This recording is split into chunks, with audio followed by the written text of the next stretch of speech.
Udah kak, videonya udah. Dah. Assalamualaikum warahmatullahi wabarakatuh. Selamat siang semua. Jadi pada hari ini adalah pertemuan terakhir kalian. Mudah-mudahan pertemuan ini bermanfaat. Jadi sebelum kita memulai pelajarannya, kita berdoa dulu bersama. Bismillahirrahmanirrahim. Alhamdulillahirabbil alamin. Arrahmanirrahim. Maliki yaumiddin.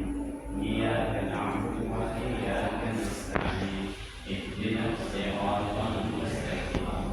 Siratal ladzina an'amta 'alaihim ghairil maghdubi 'alaihim waladdallin.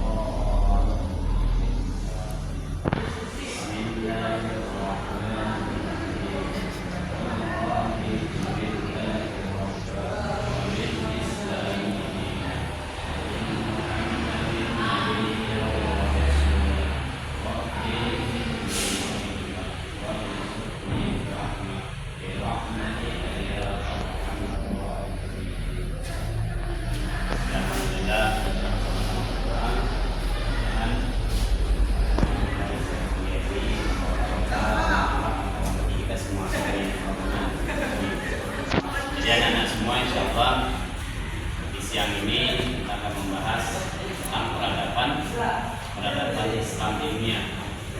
Walaupun nanti materi ini depannya ada ya, juga pengambil materi ini supaya lebih membingungkan. Jadi anak-anak semua, ada yang tahu tentang peradaban atau arti daripada peradaban? Sejarah kan? Ya, siapa namanya? Ya, Septi. Peradaban. Kalau ini langsung senyum-senyum. Tahu jawabannya. Apa itu kak? Apa tadi? Peradaban kak. Siapa nama tadi? Nah, kak saya bilang kak. Peradaban di peradaban sejarah.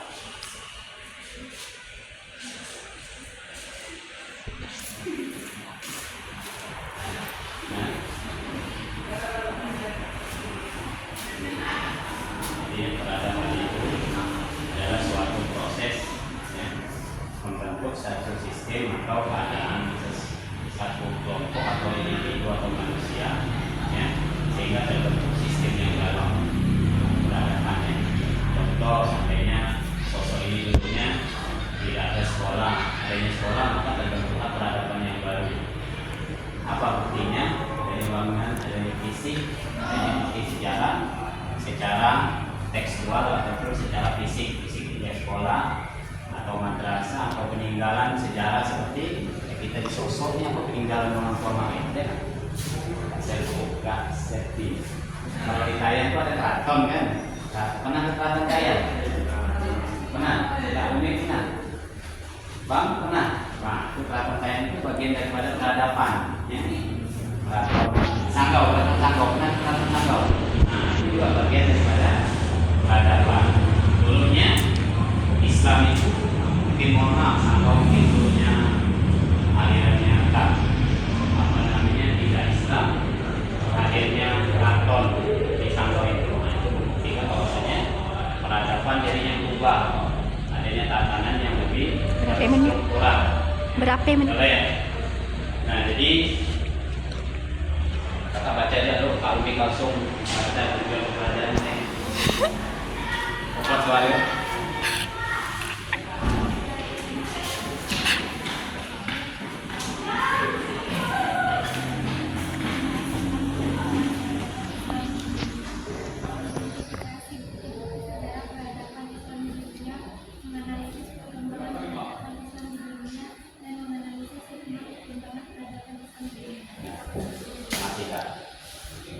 Jadi tujuan pembelajaran kita adalah mampu menganalisis dan mengidentifikasi bukti-bukti sejarah peradaban di dunia. Nah, pada siang mulia ini kita akan membahas tentang peradaban di Asia. Asia itu ada yang tahu Pak? Memang Asia itu terbagi dari berapa wilayah? Kita kan Kalimantan Barat, Kalimantan Timur, Kalimantan Selatan, Kalimantan Tenggara, 5. Nah, kalau Asia, kita ini Asia apa Pak? Asia Tenggara. Asia Tenggara, terus Asia. Kalau Arab Saudi itu, maka itu Asia apa? Asia Timur ya. Nah, Asia Timur itu India. Berarti Asia. Nah, Asia Barat. Arab Saudi itu di Asia Barat. Ya. Nah, peradaban Islam itu pertama munculnya di Asia Barat, yaitu di Arab Saudi, tempatnya di kota Makkah, kan? Makkah Al-Mukarramah, di kota Makkah. Ya. Kota Makkah itu lembah, ya, yang dulunya dalam sejarah Islam itu tidak ada orang satupun, ya kan? Nah, sejarah Nabi siapa itu Kak? Di situ tuh. Nabi Ismail kan ditinggalkan oleh ayah beliau Nabi Ibrahim alaihissalam dengan ibunya, ya, di lembah yang sekarang menjadi tempat tilas orang melakukan sa'i dari Bukit Sofa ke Bukit Marwah. Mudah-mudahan kita yang diselamatkan Indonesia. Itu ya, pertama syaratnya harus rajin nabung. Ya. Ada duit 30 juta insya Allah.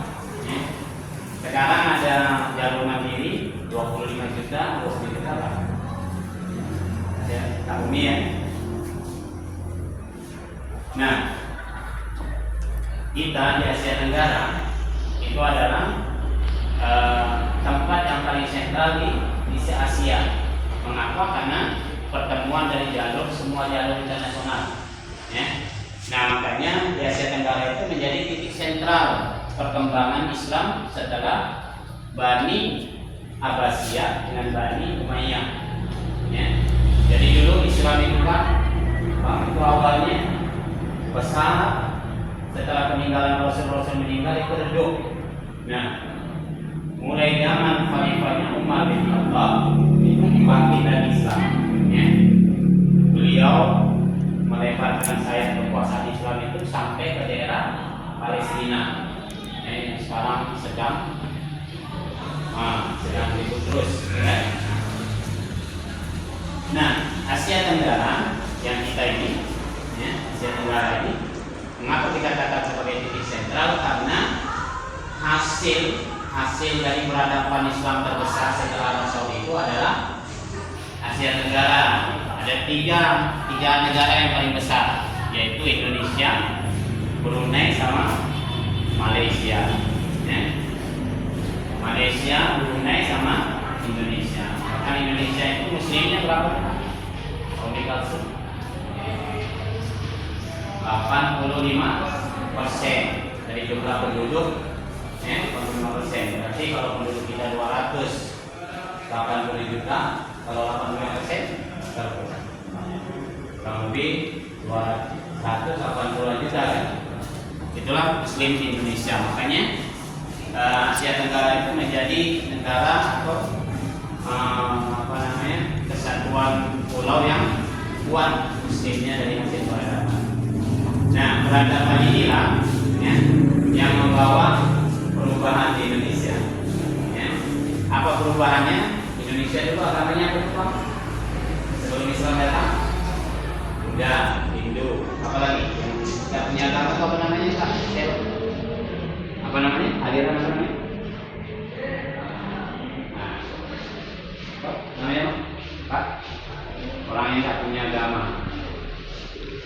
Kata kira orang yang tak punya agama apa namanya Kak? Tidak sebut namanya. Hah? Apa nih? Ya. Ya. Nah, bukti sejarah yang paling konkret di Indonesia itu adalah berdirinya pondok pesantren di Indonesia. Itu pondok pesantren itu mulai berdiri di Indonesia itu di abad ke-7. Oh, amat memang abad ke-7. Ya. Sekarang kita abad berapa? 2. Oke, kita sekarang di abad berapa? Abad 21. Berarti sudah berapa ratus tahun? Dengan tahun ya? Nah, abad ke-7 sampai abad ke-21. Nah, pondok pesantren itulah bukti peradaban Islam di Asia Tenggara, khususnya di Indonesia. Membawa perubahan. Mereka masuknya lewat mana? Ada tiga jalur yang dilewati. Yang pertama perdagangan, yang kedua pernikahan. Jadi orang Arab itu nikah sama orang Indonesia, diterima. Misalnya kaum Kalsum nikah sama orang Arab. Ya. Nah, otomatis keluarga kaum Kalsum jadinya Islam semua. Nah, ini tuh cara penyebaran Islam lewat perdagangan, lewat pernikahan. Kalau perdagangan, orang Arab itu kan terkenal dengan juragan kain kan, suka jual kain, suka jual. Waktu bapak haji itu orang Arab itu jual apa namanya, kismis, jual apa lagi sejenis buah-buahan itu orang Arab, sama pakaian kain itu senang mereka. Nah itulah cara mereka untuk menyebarkan Islam ke Asia Tenggara. Satu lagi tadi dengan cara membentuk halakoh tasawuf, yaitu apa namanya istilah Islam itu sufientik, orang-orang sufi. Pernah kakak melihat orang yang nari berputar itu yang di Turki itu? Pernah kan? Yang muter itu kan? Nah itulah nari sufi. Itu dia supaya pikirannya jadi kosong, dengan tarian itu dia gampang ingat sama Allah. Jadi kita terpengaruh juga oleh Asia Tenggara ini, terpengaruh oleh Asia Selatan. Siapa Asia Selatan tadi? Asia Timur tadi, India, ya, Pakistan, ya, Uzbekistan, ya. Nah itu berpengaruh juga ke kita. Contohnya di Aceh. Di Aceh itu paling kuat pengaruh India.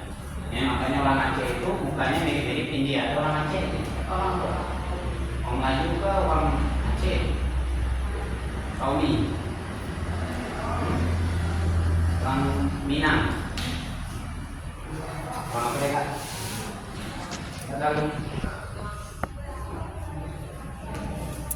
Kalau saya itu Melayu, apa Jawa? Melayu. Ini kita tahu apa Melayu. Melayu boleh, ya kan? Kalau Kaumi, saya ada apa Melayu apa Jawa? Itu dia tahu apa? Kita tahu Melayu. Kaumi yang bertahu. Apa Jawa, Melayu, Cina, Minang, Minangkabau, Minang. Nah masing-masing itu tadi memiliki ciri khas. Melayu, apa peradaban Melayu di Kalimantan Barat? Keraton Kesultanan Gadariah. Pernahkah Kesultanan Gadariah? Pernah? Bangunan? Kak Seti? Belum. Bang apa? Bang Anu? Pernah? Kaponiana, Kesultanan Gadariah. Nah, Kesultanan Gadariah itu peradaban Melayu di Kalimantan Barat. Ya. Kalau di Padang itu ada kerajaan Tapak Siri, ya, kantor Tapak Siri. Ya. Nah, dari semua itu semua yang menandakan bahwasanya Islam itu merubah peradaban yang aslinya tidak kenal agama menjadi kenal agama.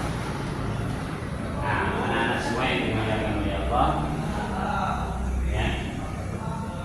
Jadi, apa dampaknya di dalam pendidikan tentang kenapa kita di dalam kurikulum kalian ini dimunculkan peradaban Islam? Apa tujuannya? Keterkaitannya apa hubungannya kami belajar dengan sejarah peradaban Islam? Apa bang? Nah, supaya nampak. Kak, apa?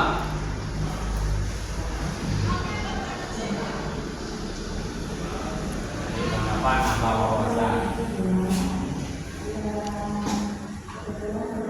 Kaumi senyum. Nah, atau kan ada mengapa di sini, Pak? Senyum-senyum. Kak?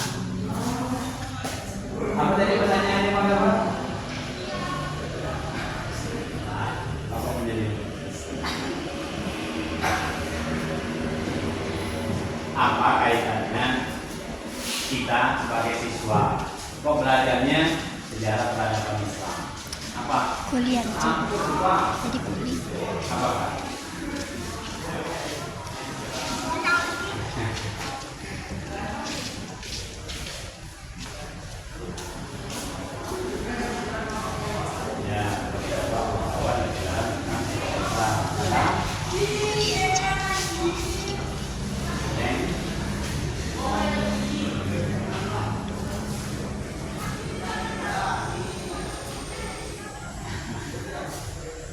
Ya, kita gabungkan ya. Kalau pertama tadi jawabnya tadi bang, menambah wawasan ya.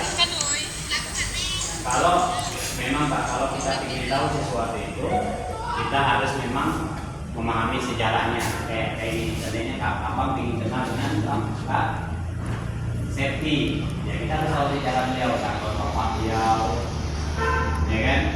Ya tinggalnya di mana? Dia apa Pak? Hah?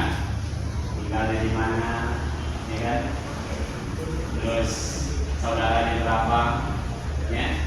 Berarti sejarah itu identik daripada identitas kan? Identitas suatu peradaban, itulah sejarah. Makanya wajib sebenarnya kita belajar. Selain dari kalau bahasa Islamnya, selain sejarah itu apa namanya? Ada istilah Islamnya. Kalau sejarah itu kan maksudnya bahasa Indonesia, atau Islam itu disebut apa?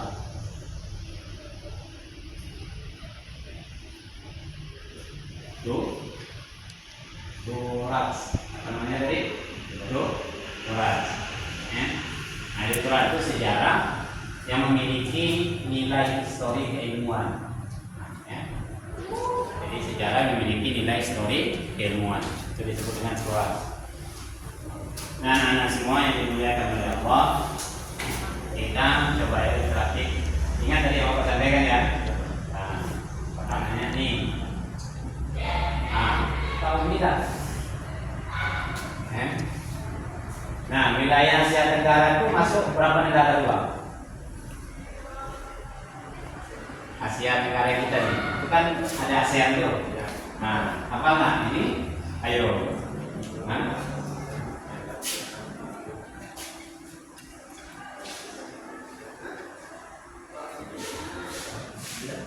Apa tuh bang? Betul bang?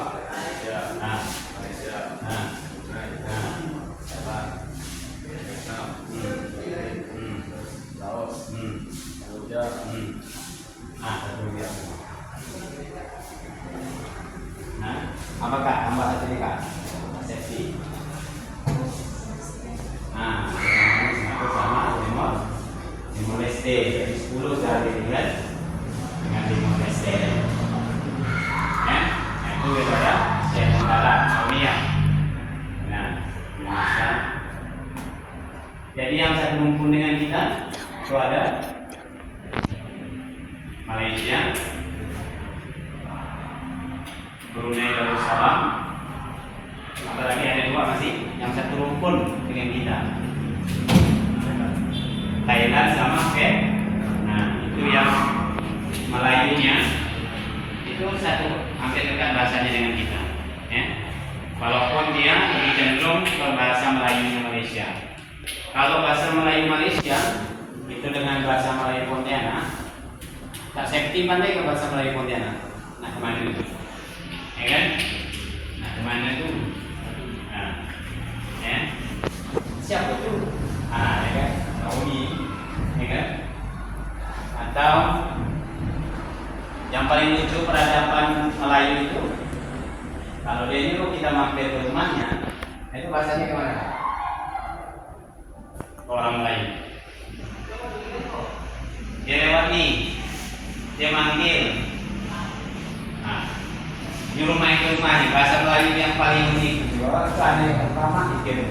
Apa itu bahasanya? Seandainya Kak siapa tadi? Kak siapa tadi? Mampir lewat, disuruh mampir sama Kak Septi.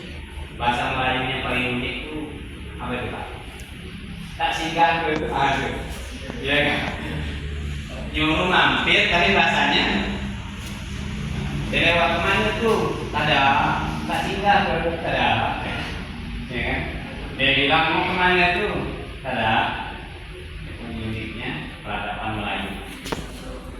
Kalau bahasa Minang, macam mana Pak? Tak tahu. Nah, mana yang dimuliakan oleh Allah, itulah unitnya peradaban Islam di Melayu. Ya. Apakah beda peradaban Islam kita di Indonesia dengan peradaban Islam di Vietnam atau di Thailand? Ya. Nah, Islam itu sampai pertama itu bukan di kita, tetapi di Vietnam. Ya. Pertama Islam mendarat di Asia Tenggara itu di Vietnam. Ada buktinya, itu ada ditemukan prasasti batu nisan itu, ya, yang bertuliskan Kot Sulus, Kotil, Kot tahu kan Kot? Bukan Kot Anas ya. Nah, Kotil Quran bentuk sulus. Sulus itu di sini tidak ada itunya ya. Yang mata pelajaran Kotil. Bentuknya berangkai. Kalau Rifan itu pada kota-kota, bukan kota-kota itu apa namanya? Pokoknya dia ada 7 bentuk tulisan kaligrafi. Nah itu ditemukan di Vietnam. Itu tadi maksudnya di awal abad ke-7. Maksudnya di Vietnam. Nah kalau Islam masuk ke Indonesia, terutama di tanah Jawa, itu penyebarannya lewat Wali Songo, ya kan? Nah, Kak Uli, Wali Songo apa Kak?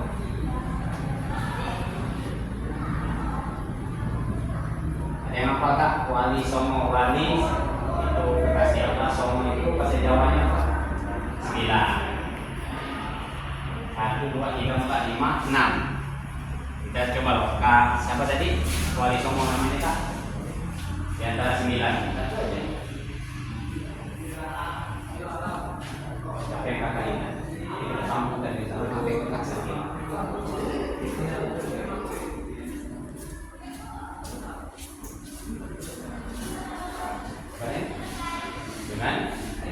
Dengan mulia kan? Ayo Kak Septi. Tidak tahu. Saumi. Tadi Sunan Muria. Bukit Mulia. Tidak tahu. Bang Bang. Sunan Kalijaga. 2 Bang. Sunan Ampel. 3 Kasakira. Sunan Giri. Hah? Sunan Giri. Sunan Bonang. 4 Sunan Gunung Jati kan? Nah, ya, Sunan Gunung Jati, ya. Jadi semuanya ada 9 Sunan ya. Itu yang terkenal. Di tanah Jawa, ya, yang menyebarkan Islam melalui melalui seni. Itu yang paling identik menyebarkan Islam melalui seni itu adalah Sunan Kalijaga ya. Ya beliau itu wayang dan gamelan. Kalau di Jawa wayang kulit itu, ya, yang menceritakan bagaimana nabi dan sebagainya. Itulah apa namanya bentuk daripada peradaban sebelum berubah Indonesia. Ya dari negara atau wilayah yang tidak kenal Islam menjadi negara yang kenal Islam. Nah, anak-anak semua yang dimuliakan oleh Allah. Dan Asia Timur itu juga ada Cina, ya kan? Asia Timur itu Cina. Cina itu adalah negara yang sekarang penduduknya terbesar nomor 2 setelah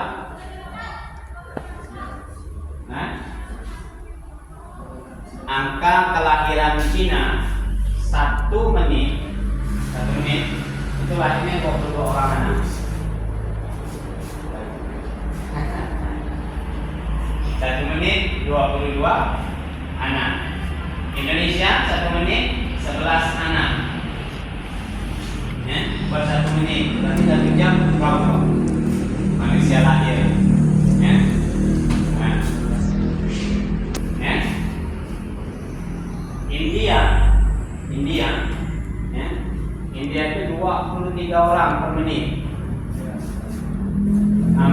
Indonesia yang penduduk terbesar tadi, ya, itu per menitnya lahir 28 anak. Ya. Berarti bayangin coba di Jakarta itu 1 bulan, ya, itu meninggal 500 orang. Ya, 1 bulan Jakarta orang meninggal itu 500 orang. Makanya sekarang Jakarta itu krisis karena wakaf, karena kuburan, karena meninggalnya 1 bulan 500. Ya. Karena penduduknya ramai, tempatnya kecil. Ya. Pernah ke Jakarta, Pak? Pernah? Kakak? Pernah? Kak? Belum? Kak? Umi? Kak? Bang? Kak Sakira? Nggak pernah. Belum? Jakarta tuh, ya, wilayah yang unik, tapi orang senang. Padahal itu bau, ya kan? Bau kan, Kak? Bau ya kan, Bang? Ya, Bapak kalau balik ke Jakarta itu nggak bisa tidur, ya. Kebetulan istri Bapak orang Jakarta, ya. Jadi kalau balik ke Jakarta nggak bisa tidur, karena memang waktu itu nggak ada yang tidur, ya kan? Tapi orang senang di Jakarta. Bapak nggak senang di Jakarta, ya. Tempatnya sumpah, panas, ya. Apa namanya? Aneh tempatnya, ya. Tapi dulu Bapak malah melintang pula gitu, sampai dapat istri, ya. Itulah jadi peradaban Islam itu seperti itulah ciri-cirinya yang bisa kita. Jadi tadi ciri-ciri yang pertama adalah adanya peninggalan dalam bentuk prasasti, dalam bentuk sejarah yang turas, terus adanya apa tadi, bukti bangunan dan hasil peninggalan, terutama pendidikan, ya, terutama di pendidikan. Jadi masuklah sini, Pak. Bapak masuk sebentar, Pak, biar muncul di videonya, Pak. Oh iya, Kak. Video. Jadi ini beliau. Jadi ini bahas masalah peradaban, Pak. Jadi itu tadi bukti daripada peradaban Islam di Asia, khususnya di Asia Tenggara yang tempat kita sekarang ini. Nah, di Indonesia sendiri itu ada wilayah-wilayah yang juga memang kuat Islamnya. Nah, salah satu tadi tempat beliau ini Nusa Tenggara Barat, ya, itu kental dengan Islamnya karena dulu di situ ada keraton yang berkaitan dengan Makassar. Kalau Sultan Hasanuddin itu, tahu Sultan Hasanuddin itu kan? Kak Umi, tahu Sultan Hasanuddin itu kan, Kak? Dari kesultanan. Nah, dia dulu punya saudaranya ke wilayah beliau ini, Kesultanan Tidore dengan Ternate. Makanya antara orang Makassar dengan orang NTB itu bahasanya agak mirip, ya. Karena kalau kata kakek kami dulu, orang itu sebenarnya satu keluarga. Ya kayak ini, kayak kalian begini sederhananya. Antara Melayu dengan orang Dayak. Kalimantan Barat ini, Melayu dengan Dayak itu kalau di Ngabang itu identik adalah saudara, ya. Nah, makanya di Kalimantan kita ini, terutama di daerah Hulu ini, itu orang Dayak sama orang Melayu itu adalah keluarga, ya. Kalau kapasitasnya sejarah Islam di Ngabang itu, ya, bahwasannya dulu aslinya keraton Ngabang itu adalah keratonnya orang Dayak, tapi dia dua bersaudara, ya. Nah, Sultan Abdul Kahar itulah, ya, yang adik daripada orang Dayak tadi yang turun menjadi Islam, menikah dalam sejarah itu, menikah dengan istri abangnya itu tadi, dibawa ke Islam. Nah, makanya muncullah dulu di Ngabang itu perjanjian antara Melayu sama Dayak, ya, itu sejarah turas, ya.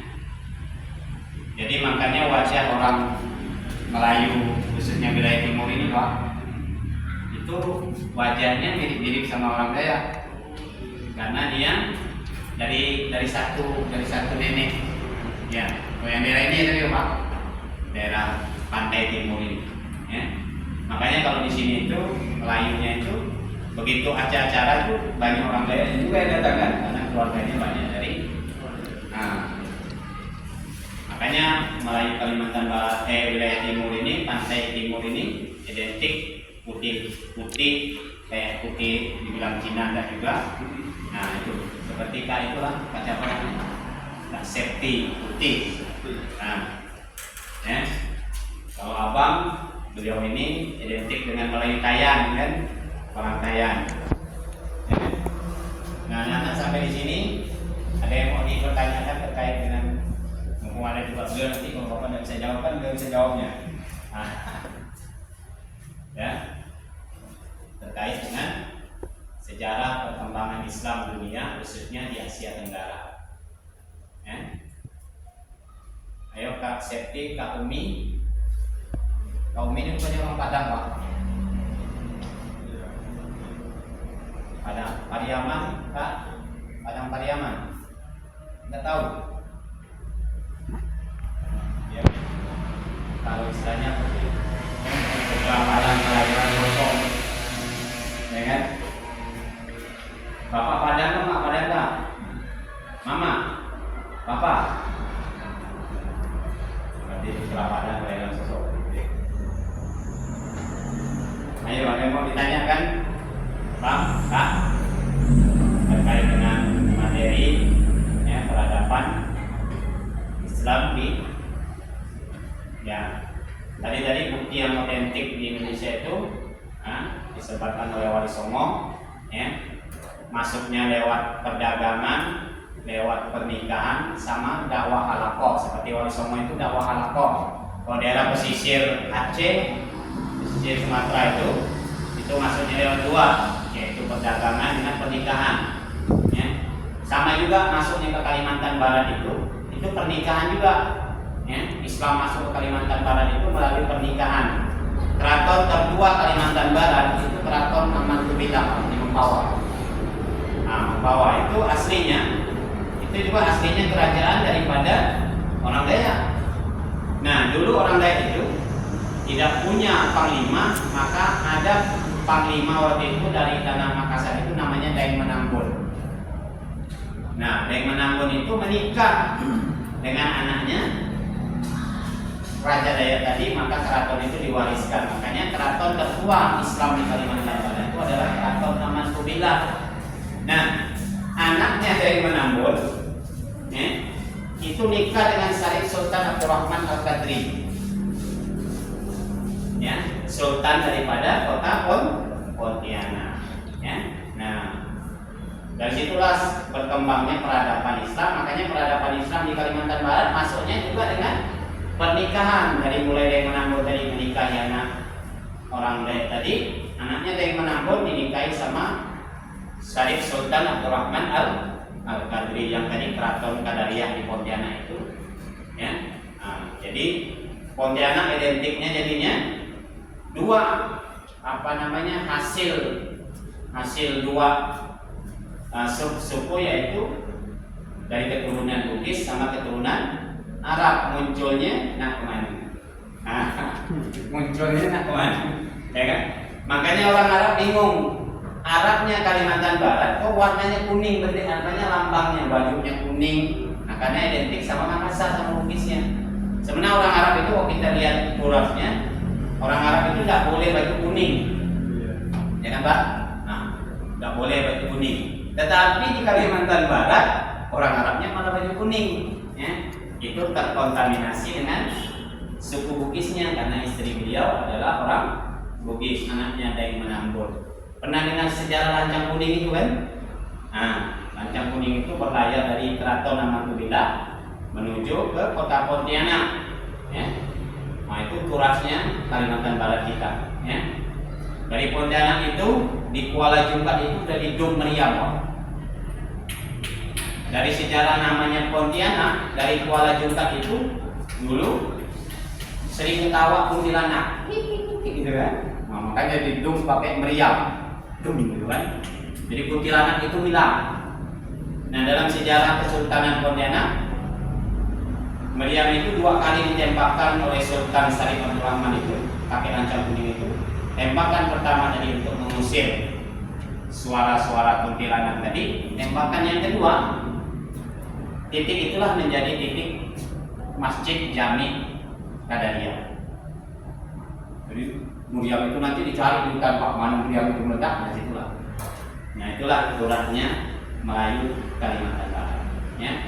Peradaban Kalimantan Barat yang luar biasa sejarahnya. Makanya muncullah nama Pontianak. Ya. Jadi memang aslinya banyak kuntilanak, Pak. Ya, dari situlah nama Pontianak itu diambil oleh Sultan Syarif Abdul Rahman. Kuntilanak itu sejenis jin, Pak. Tapi dia perawakannya kecil, kayak kecil maksudnya usia anak gadis usia 12 sampai 15 tahun. Kuntilanak itu, Pak. Makanya kalau sekarang, Pak, kalau kita mulai Bapak seandainya pernah ke Muara Jungkat itu, tempat kampung halaman saya itu dari Muara Jungkat itu kan, Pak, lepas Laut Cina Selatan. Nah, kalau dari Muara Jungkat masuk ke Pelabuhan Pontianak, nah itu kan kanan kiri hutan kan, Pak. Kalau Bapak biasanya kapal itu seperti itu. Jadi kanan kiri itu dulu kuntilanak semua. Sampai sekarang kalau kita berlayar malam gitu kan, itu pasti sering ketawa-ketawa. Ya, perawakannya kecil. Ya. Nah, makanya kita harus tahu turas tadi ya, Kak ya. Begitu ditanya tinggal di mana, Kak? Pontianak, Kalimantan Barat, tepatnya di Kabupaten Sanggau. Nah, kita harus tahu sejarah itu. Adanya perubahan peradaban pengaruh daripada Islam. Ya. Nah, jadi anak-anak semua yang dimuliakan oleh Allah, itu sedikit sejarah daripada Turas Kota Pontianak, ya, yang termasuk di dalam Asia Tenggara, yaitu Indonesia kan. Nah, jadi dulu Kota Pontianak itu tidak kenal dengan Islam. Hadirnya Sultan Syarif Abdul Rahman dari Yaman, ya, menikah dengan anaknya Sultan dari Mempawah dari Menambun, maka terjadilah satu peradaban baru, ya, yang bernama Pontianak. Kalau tidak ada pernikahan itu Pontianak ada. Ya. Nah, sampai di sini, Bang, ada yang mau ditanyakan Kak Umi, Kak Dafa, Abang, Kak Septi, sama Kak siapa tadi? Kak Sakira, sama ujungnya siapa tadi? Apa lupa terus namanya? Ujungnya Kak Umi ya, itu nama yang sama Kak Septi. Lanjut, apa yang mau ditanyakan kok Kak Umi? Yang malu-malu, Pak, itu ada beliau. Nah, kalau sejarah Padang, Bapak tidak begitu, tapi kalau ulama-ulamanya Masya Allah, ya kan? Padang itu terkenal. Saya punya kitabnya di rumah itu karangan orang Padang, namanya kitab Kifayatul Ulama, karangan Syekh Khatib Al-Minangkabawi. Ya, itu orang Syekh Khatib Al-Minangkabawi. Sambas juga ada Syekh Khatib As-Sambasi. Ya, itu membawa sejarah di Keraton Sambas. Ya. Nah, insya Allah, nah mungkin sudah sampai waktunya. Ada jam berapa, Pak? 17. 39. Insyaallah, makasih Pak. Ya sudah, berarti kita 5 menit lagi ya. Biasanya 5 menit. Habis itu baru kita mana tadi?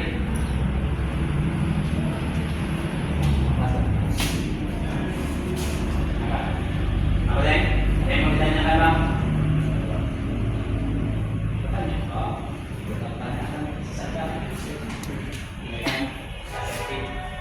Pak, udah Berapa menit? 40. 40. 3 menit ya. Pak, pegal Pak. Ayo Deng, semangat Pak. Bang. Nanti kalau tidak ada, kita simpulkan ya. Belum kita Jadi kalau simpulkan dulu, ya, supaya kalian dapat penguatannya dan dapat apa namanya, pentingnya sejarah peradaban. Jadi di dalam Islam, ya, sejarah itu memiliki tempat tersendiri. Ya, Al-Quran itu adalah kitab tiga fungsi: kitab sejarah, kitab hukum, kitab amal. Ya. Dalam Al-Quran itu banyak sejarah, mulai dari Nabi Adam sampai Nabi Muhammad SAW. Kitab hukum, ya, Al-Quran itu memuat hukum, sholat dan sebagainya. Ya.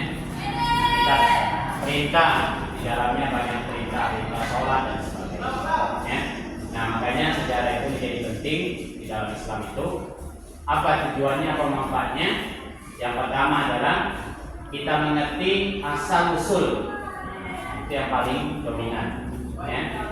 Kita mengerti asal usul kita, makanya kita juga harus tahu sejarah. Kakak kan itu aslinya dari kaya deh kan, keluarga besar kan. Nah, kalau tiba-tiba ada sosok apa penyebabnya? Yang paling dominan itu pernikahan. Ya. Kakak, mama atau bapak yang ngasih orang kaya? Bapak kan? Oh, mama ini kan dia orang sosok, ya kan? Mama asli orang sosok bukan? Orang menyabo. Nah, berarti orang itu. Nah, ya kan? Makanya pernikahan itu itulah uniknya. Ya. Tapi sejarah orang Arab itu pernah kan melihat orang Arab itu? Ya ada sih, tapi kecil. Orang Arab itu menikah dengan orang Arab jarang kan? Cuma tidak banyak, ya kan? Orang Arab menikah dengan Melayu jarang. Ya? Orang Arab itu senang menikah dengan Arab. Bisa so ada nggak bang orang Arab menikah dengan orang Melayu? Tidak ada, ya kan? Makanya muka mereka itu ciri khas, ya?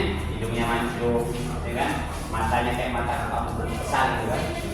Nah, kalau kita nikah dengan sesama suku, hasilnya ya, apa bahasa suku nikah? Kalau sama aja apa juga nih? Ya, nah sejarah seperti ini. Ya, dapat simpulannya ya. Bahwa sejarah itu adalah sesuatu yang penting di dalam Islam. Ya. Makanya Pak, apakah boleh kita nikah seandainya ingin merubah Pak supaya anaknya mancung, nikahnya sama orang Arab? Tidak apa-apa. Ya. Atau ingin anaknya putih, nikah sama orang Cina. Ya. Atau ingin hitam tapi manis, nikah sama orang India, Pakistan, ya kan? Hitam tapi manis. Ya. Ya. Ya Kak. Nah itu ya Kak saya kira ya. Nah itulah bentuk peradaban yang boleh. Pak, apakah boleh saya bikin peradaban? Boleh. Caranya tadi melalui pernikahan, buat peradaban baru. Ya. Nah, anak kita jadinya anak yang baru. Tapi kalau Melayu nikah sama Melayu, hasilnya Melayu. Padang nikah Padang, hasilnya Padang. Jadi tidak bentuk peradaban. Kalau Padang nikah dengan Melayu, hasilnya Kaumi. Bapak Padang, mak Melayu, gitu kan? Mama Melayu kan?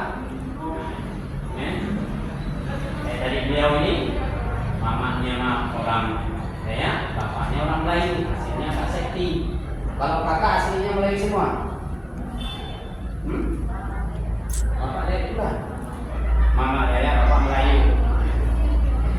Kalau apa?